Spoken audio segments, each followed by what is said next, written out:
شروع اللہ کے نام سے جو بڑا مہربان نہایت رحم والا ہے۔ اے محمد صلی اللہ علیہ وآلہ وسلم، مجاہد لوگ تم سے غنیمت کے مال کے بارے میں دریافت کرتے ہیں کہ کیا حکم ہے؟ کہہ دو کہ غنیمت خدا اور اس کے رسول کا مال ہے، تو خدا سے ڈرو اور آپس میں صلح رکھو، اور اگر ایمان رکھتے ہو تو خدا اور اس کے رسول کے حکم پر چلو۔ مومن تو وہ ہیں کہ جب خدا کا ذکر کیا جاتا ہے تو ان کے دل ڈر جاتے ہیں، اور جب انہیں اس کی آیتیں پڑھ کر سنائی جاتی ہیں تو ان کا ایمان اور بڑھ جاتا ہے، اور وہ اپنے پروردگار پر بھروسہ رکھتے ہیں، اور وہ جو نماز پڑھتے ہیں اور جو مال ہم نے ان کو دیا ہے اس میں سے نیک کاموں میں خرچ کرتے ہیں، یہی سچے مومن ہیں، اور ان کے لیے پروردگار کے ہاں بڑے بڑے درجے اور بخشش اور عزت کی روزی ہے۔ ان لوگوں کو اپنے گھروں سے اس طرح نکلنا چاہیے تھا جس طرح تمہارے پروردگار نے تم کو تدبیر کے ساتھ اپنے گھر سے نکالا، اور اس وقت مومنوں کی ایک جماعت ناخوش تھی۔ وہ لوگ حق بات میں اس کے ظاہر ہوئے پیچھے تم سے جھگڑنے لگے، گویا موت کی طرف دھکیلے جاتے ہیں اور اسے دیکھ رہے ہیں۔ اور اس وقت کو یاد کرو جب خدا تم سے وعدہ کرتا تھا کہ ابو سفیان اور ابو جہل کے دو گروہوں میں سے ایک گروہ تمہارا مسخر ہو جائے گا، اور تم چاہتے تھے کہ جو قافلہ بے شان و شوکت یعنی بے ہتھیار ہے وہ تمہارے ہاتھ آ جائے، اور خدا چاہتا تھا کہ اپنے فرمان سے حق کو قائم رکھے اور کافروں کی جڑ کاٹ کر پھینک دے، تاکہ سچ کو سچ اور جھوٹ کو جھوٹ کر دے۔ گو مشرک ناخوش ہی ہوں۔ جب تم اپنے پروردگار سے فریاد کرتے تھے تو اس نے تمہاری دعا قبول کر لی اور فرمایا کہ تسلی رکھو، ہم 1000 فرشتوں سے جو ایک دوسرے کے پیچھے آتے جائیں گے تمہاری مدد کریں گے۔ اور اس مدد کو خدا نے محض بشارت بنایا تھا کہ تمہارے دل اس سے اطمینان حاصل کریں، اور مدد تو اللہ ہی کی طرف سے ہے، بے شک خدا غالب حکمت والا ہے۔ جب اس نے تمہاری تسکین کے لیے اپنی طرف سے تمہیں نیند کی چادر اڑا دی اور تم پر آسمان سے پانی برسا دیا تاکہ تم کو اس سے نہلا کر پاک کر دے اور شیطانی نجاست کو تم سے دور کر دے، اور اس لیے بھی کہ تمہارے دلوں کو مضبوط کر دے اور اس سے تمہارے پاؤں جمائے رکھے۔ جب تمہارا پروردگار فرشتوں کو ارشاد فرماتا تھا کہ میں تمہارے ساتھ ہوں، تم مومنوں کو تسلی دو کہ ثابت قدم رہیں، میں ابھی ابھی کافروں کے دلوں میں رعب و ہیبت ڈالے دیتا ہوں، تو ان کے سر مار کر اڑا دو اور ان کا پور پور مار کر توڑ دو۔ یہ سزا اس لیے دی گئی کہ انہوں نے خدا اور اس کے رسول کی مخالفت کی، اور جو شخص خدا اور اس کے رسول کی مخالفت کرتا ہے تو خدا بھی سخت عذاب دینے والا ہے۔ یہ مزہ تو یہاں چکھو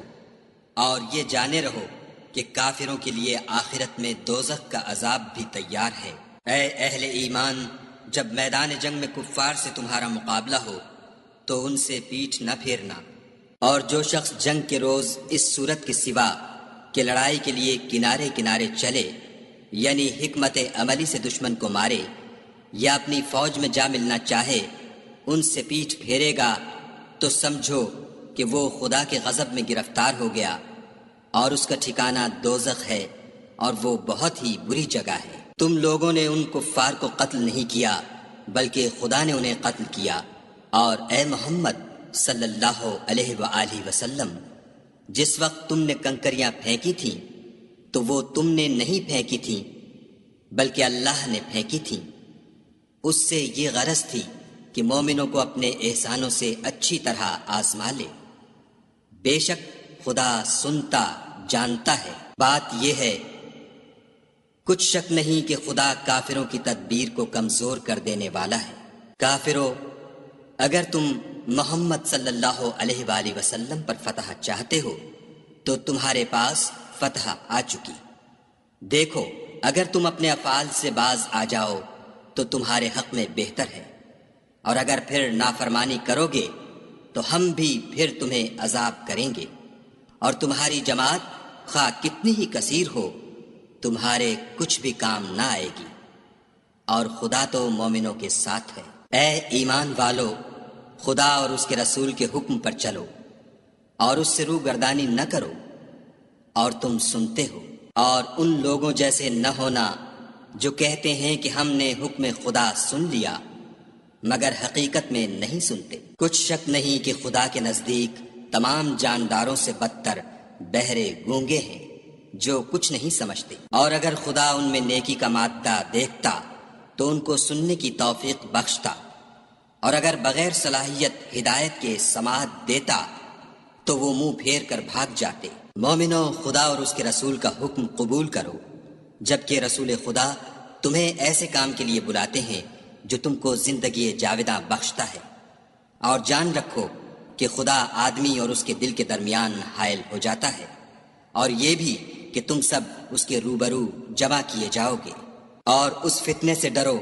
جو خصوصیت کے ساتھ انہی لوگوں پر واقع نہ ہوگا جو تم میں گناہگار ہیں،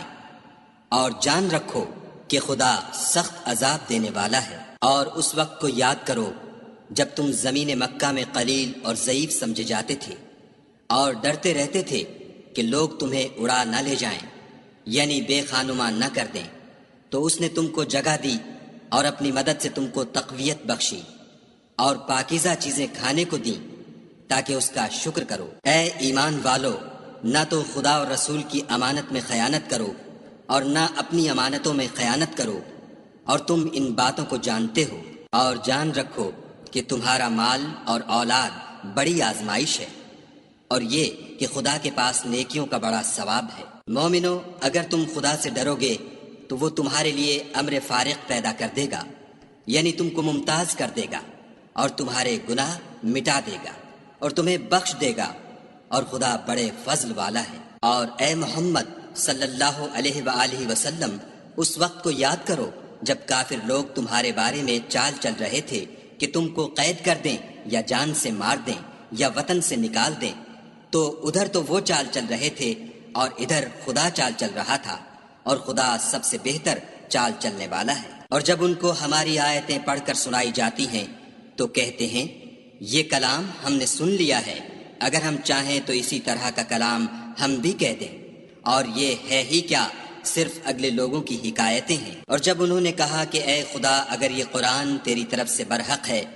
تو ہم پر آسمان سے پتھر برسا یا کوئی اور تکلیف دینے والا عذاب بھیج۔ اور خدا ایسا نہ تھا کہ جب تک تم ان میں تھے انہیں عذاب دیتا، اور نہ ایسا تھا کہ وہ بخشش مانگے اور انہیں عذاب دے۔ اور اب ان کے لیے کون سی وجہ ہے کہ وہ انہیں عذاب نہ دے، جبکہ وہ مسجد محترم میں نماز پڑھنے سے روکتے ہیں، اور وہ اس مسجد کے متولی بھی نہیں ہیں۔ اس کے متولی تو صرف پرہیزگار ہیں، لیکن ان میں کے اکثر نہیں جانتے۔ اور ان لوگوں کی نماز خانہ کعبہ کے پاس سیٹیاں اور تالیاں بجانے کے سوا کچھ نہ تھی۔ تو تم جو کفر کرتے تھے اب اس کے بدلے عذاب کا مزہ چکھو۔ جو لوگ کافر ہیں اپنا مال خرچ کرتے ہیں کہ لوگوں کو خدا کے رستے سے روکیں، سو ابھی اور خرچ کریں گے، مگر آخر وہ خرچ کرنا ان کے لیے موجب افسوس ہوگا، اور وہ مغلوب ہو جائیں گے، اور کافر لوگ دوزخ کی طرف ہانکے جائیں گے، تاکہ خدا پاک سے ناپاک کو الگ کر دے اور ناپاک کو ایک دوسرے پر رکھ کر ایک ڈھیر بنا دے، پھر اس کو دوزخ میں ڈال دے۔ یہی لوگ خسارہ پانے والے ہیں۔ اے پیغمبر صلی اللہ علیہ وآلہ وسلم، کفار سے کہہ دو کہ اگر وہ اپنے افعال سے باز آ جائیں تو جو ہو چکا وہ انہیں معاف کر دیا جائے گا، اور اگر پھر وہی حرکات کرنے لگیں گے تو اگلے لوگوں کا جو طریق جاری ہو چکا ہے وہی ان کے حق میں برتا جائے گا۔ اور ان لوگوں سے لڑتے رہو یہاں تک کہ فتنہ یعنی کفر کا فساد باقی نہ رہے اور دین سب خدا ہی کا ہو جائے، اور اگر باز آ جائیں تو خدا ان کے کاموں کو دیکھ رہا ہے، اور اگر روگردانی کریں تو جان رکھو کہ خدا تمہارا حمایتی ہے، اور وہ خوب حمایتی اور خوب مددگار ہے۔ اور جان رکھو کہ جو چیز تم کفار سے لوٹ کر لاؤ اس میں سے 5واں حصہ خدا کا اور اس کے رسول کا اور اہل قرابت کا اور یتیموں کا اور محتاجوں کا اور مسافروں کا ہے۔ اگر تم خدا پر اور اس نصرت پر ایمان رکھتے ہو جو حق و باطل میں فرق کرنے کے دن یعنی جنگ بدر میں، جس دن دونوں فوجوں میں مٹھ بھیڑ ہو گئی، اپنے بندے محمد صلی اللہ علیہ وآلہ وسلم پر نازل فرمائی، اور خدا ہر چیز پر قادر ہے۔ جس وقت تم مدینے سے قریب کے ناکے پر تھے اور کافر بعید کے ناکے پر، اور قافلہ تم سے نیچے اتر گیا تھا، اور اگر تم جنگ کے لیے آپس میں قرارداد کر لیتے تو وقت معین پر جمع ہونے میں تقدیم و تاخیر ہو جاتی، لیکن خدا کو منظور تھا کہ جو کام ہو کر رہنے والا تھا اسے کر ہی ڈالے، تاکہ جو مرے بصیرت پر یعنی یقین جان کر مرے، اور جو جیتا رہے وہ بھی بصیرت پر یعنی حق پہچان کر جیتا رہے، اور کچھ شک نہیں کہ خدا سنتا جانتا ہے۔ اس وقت خدا نے تمہیں خواب میں کافروں کو تھوڑی تعداد میں دکھایا، اور اگر بہت کر کے دکھاتا تو تم لوگ جی چھوڑ دیتے، اور جو کام درپیش تھا اس میں جھگڑنے لگتے، لیکن خدا نے تمہیں اس سے بچا لیا، بے شک وہ سینوں کی باتوں تک سے واقف ہے۔ اور اس وقت جب تم ایک دوسرے کے مقابل ہوئے تو کافروں کو تمہاری نظروں میں تھوڑا کر کے دکھاتا تھا، اور تم کو ان کی نگاہوں میں تھوڑا کر کے دکھاتا تھا، تاکہ خدا کو جو کام کرنا منظور تھا اسے کر ڈالے، اور سب کاموں کا رجوع خدا ہی کی طرف ہے۔ مومنو، جب کفار کی کسی جماعت سے تمہارا مقابلہ ہو تو ثابت قدم رہو، اور خدا کو بہت یاد کرو تاکہ مراد حاصل کرو، اور خدا اور اس کے رسول کے حکم پر چلو، اور آپس میں جھگڑا نہ کرنا کہ ایسا کرو گے تو تم بزدل ہو جاؤ گے اور تمہارا اقبال جاتا رہے گا، اور صبر سے کام لو کہ خدا صبر کرنے والوں کا مددگار ہے۔ اور ان لوگوں جیسے نہ ہونا جو اتراتے ہوئے یعنی حق کا مقابلہ کرنے کے لیے اور لوگوں کو دکھانے کے لیے گھروں سے نکل آئے اور لوگوں کو خدا کی راہ سے روکتے ہیں، اور جو اعمال یہ کرتے ہیں خدا ان پر احاطہ کیے ہوئے ہے۔ اور جب شیطانوں نے ان کے اعمال ان کو آراستہ کر دکھائے اور کہا کہ آج کے دن لوگوں میں کوئی تم پر غالب نہ ہوگا اور میں تمہارا رفیق ہوں، لیکن جب دونوں فوجیں ایک دوسرے کے مقابل صف آرا ہوئیں تو پسپا ہو کر چل دیا اور کہنے لگا کہ مجھے تم سے کوئی واسطہ نہیں، میں تو ایسی چیزیں دیکھ رہا ہوں جو تم نہیں دیکھ سکتے، مجھے تو خدا سے ڈر لگتا ہے، اور خدا سخت عذاب کرنے والا ہے۔ اس وقت منافق اور کافر جن کے دلوں میں مرض تھا کہتے تھے کہ ان لوگوں کو ان کے دین نے مغرور کر رکھا ہے، اور جو شخص خدا پر بھروسہ رکھتا ہے تو خدا غالب حکمت والا ہے۔ اور کاش تم اس وقت کی کیفیت دیکھو جب فرشتے کافروں کی جانیں نکالتے ہیں، ان کے منہوں اور پیٹھوں پر کوڑے اور ہتھوڑے وغیرہ مارتے ہیں اور کہتے ہیں کہ اب عذاب آتش کا مزہ چکھو، یہ ان اعمال کی سزا ہے جو تمہارے ہاتھوں نے آگے بھیجے ہیں، اور یہ جان رکھو کہ خدا بندوں پر ظلم نہیں کرتا۔ جیسا حال فرعونیوں اور ان سے پہلے لوگوں کا ہوا تھا ویسا ہی ان کا ہوا کہ انہوں نے خدا کی آیتوں سے کفر کیا تو خدا نے ان کے گناہوں کی سزا میں ان کو پکڑ لیا، بے شک خدا زبردست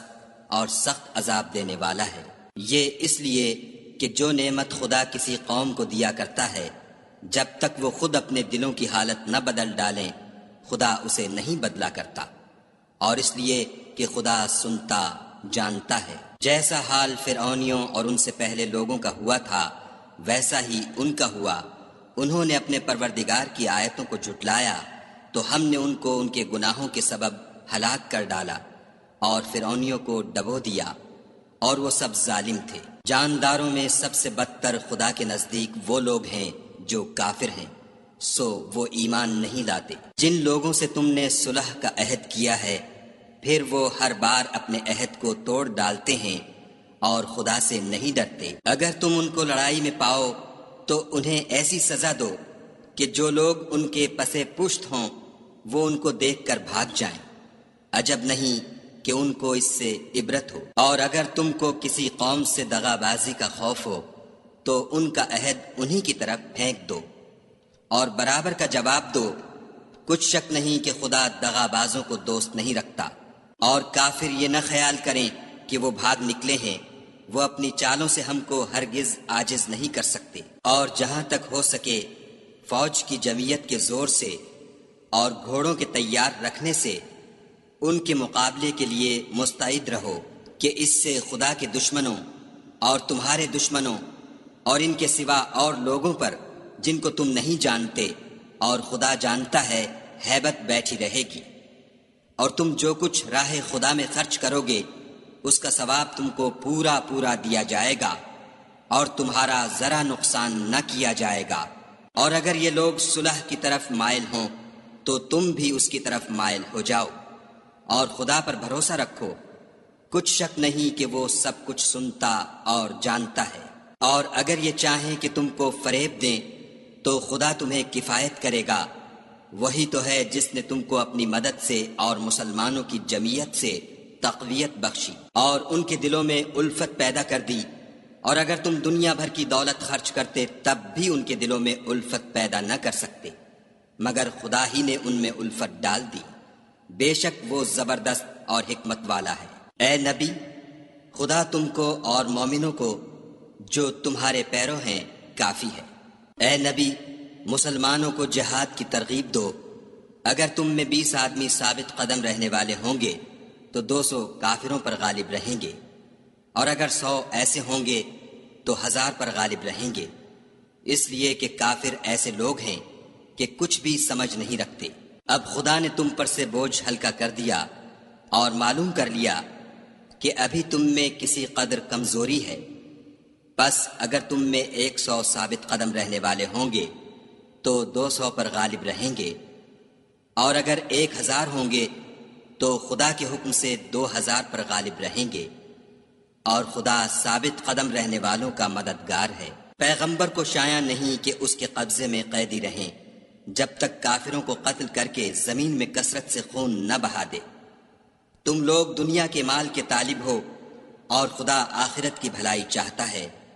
اور خدا غالب حکمت والا ہے۔ اگر خدا کا حکم پہلے نہ ہو چکا ہوتا تو جو فدیہ تم نے لیا ہے اس کے بدلے تم پر بڑا عذاب نازل ہوتا۔ تو جو مال غنیمت تمہیں ملا ہے اسے کھاؤ کہ وہ تمہارے لیے حلال طیب ہے، اور خدا سے ڈرتے رہو، بے شک خدا بخشنے والا مہربان ہے۔ اے پیغمبر، جو قیدی تمہارے ہاتھ میں گرفتار ہیں ان سے کہہ دو کہ اگر خدا تمہارے دلوں میں نیکی معلوم کرے گا تو جو مال تم سے چھن گیا ہے اس سے بہتر تمہیں عنایت فرمائے گا، اور تمہارے گناہ بھی معاف کر دے گا، اور خدا بخشنے والا مہربان ہے۔ اور اگر یہ لوگ تم سے دغا کرنا چاہیں گے تو یہ پہلے ہی خدا سے دغا کر چکے ہیں، تو اس نے ان کو تمہارے قبضے میں کر دیا، اور خدا دانا حکمت والا ہے۔ جو لوگ ایمان لائے اور وطن سے ہجرت کر گئے اور خدا کی راہ میں اپنے مال اور جان سے لڑے وہ، اور جنہوں نے ہجرت کرنے والوں کو جگہ دی اور ان کی مدد کی وہ آپس میں ایک دوسرے کے رفیق ہیں۔ اور جو لوگ ایمان تو لے آئے لیکن ہجرت نہیں کی تو جب تک وہ ہجرت نہ کریں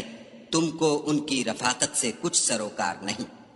اور اگر وہ تم سے دین کے معاملات میں مدد طلب کریں تو تم کو مدد کرنی لازم ہے، مگر ان لوگوں کے مقابلے میں کہ تم میں اور ان میں صلح کا عہد ہو مدد نہیں کرنی چاہیے، اور خدا تمہارے سب کاموں کو دیکھ رہا ہے۔ اور جو لوگ کافر ہیں وہ بھی ایک دوسرے کے رفیق ہیں۔ تو مومنو، اگر تم یہ کام نہ کرو گے تو ملک میں فتنہ برپا ہو جائے گا اور بڑا فساد مچے گا۔ اور جو لوگ ایمان لائے اور وطن سے ہجرت کر گئے اور خدا کی راہ میں لڑائیاں کرتے رہے، اور جنہوں نے ہجرت کرنے والوں کو جگہ دی اور ان کی مدد کی، یہی لوگ سچے مسلمان ہیں، ان کے لیے خدا کے ہاں بخشش اور عزت کی روزی ہے۔ اور جو لوگ بعد میں ایمان لائے اور وطن سے ہجرت کر گئے اور تمہارے ساتھ ہو کر جہاد کرتے رہے، وہ بھی تمہیں میں سے ہیں، اور رشتہ دار خدا کے حکم کی روح سے ایک دوسرے کے زیادہ حقدار ہیں۔ کچھ شک نہیں